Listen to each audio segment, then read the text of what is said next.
Good morning. I again apologize for the lighting. We're into the low winter sun part of the year, and I'm always going to have that light kind of coming from this side where I set my camera up and do these. I also apologize for my voice. Not feeling very well, a little under the weather. Was supposed to take some friends of mine bird shooting today, and that's why the outfit. This is as close as I could come to replicating what would be considered, I think, a British or an English shooting suit, in that I've paired breeks with the shooting socks, the garters. They would wear Wellingtons. I've got on muck boots, and then a half or full Norfolk jacket.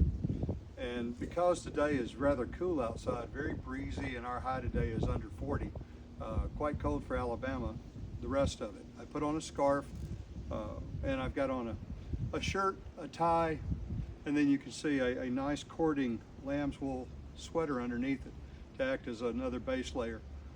Actually quite comfortable in the weather, considering what all I've got on. It keeps me nice and warm, and it breaks the wind off of me very well. The only other thing would be a tweed hat. Some of these tweed hats, if you pick them right, will not only be insulated, but they will have flaps that you can put over your ears when the wind's blowing or it's very, very cold outside. Makes it quite practical. And they fold up, of course, and go away into nothing, into a pocket when not needed.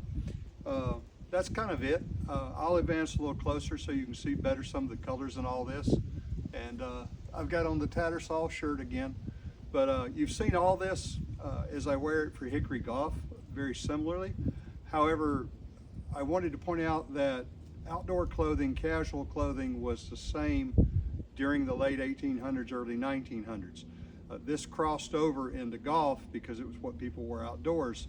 It was originally worn for hunting, and it actually in the UK still is. People go in and have thousands of dollars spent making custom shooting tweed suits and stuff like that, because it's still considered a very upper thing to do, I guess, and quite expensive from what I understand. Having never done it myself, I can't speak to it directly. But here in the States, most people wear jeans. I wore this. It got a few comments naturally. You don't see many of these in Alabama. This might even be the only time anybody's put this together for that. But yeah, coarser clothing, or coarser fabrics, I should say, made outdoor clothing. Much more casual by the material, being a tweed or something like that, than a worsted wool would be used for a dress jacket. And that's how you can kind of tell the difference. As I said, a lot of times it'll be the same cut of clothing. I hope that helps. Leave any comments you might have. I'm going to come up towards the camera. That way you can get a better look at some of the detail in some of this. Hope it appeals to you. Comment below. This would be kind of an upland bird shooting suit in the UK, as best I can interpret it anyway. Let me know what you think. Y'all have a great day.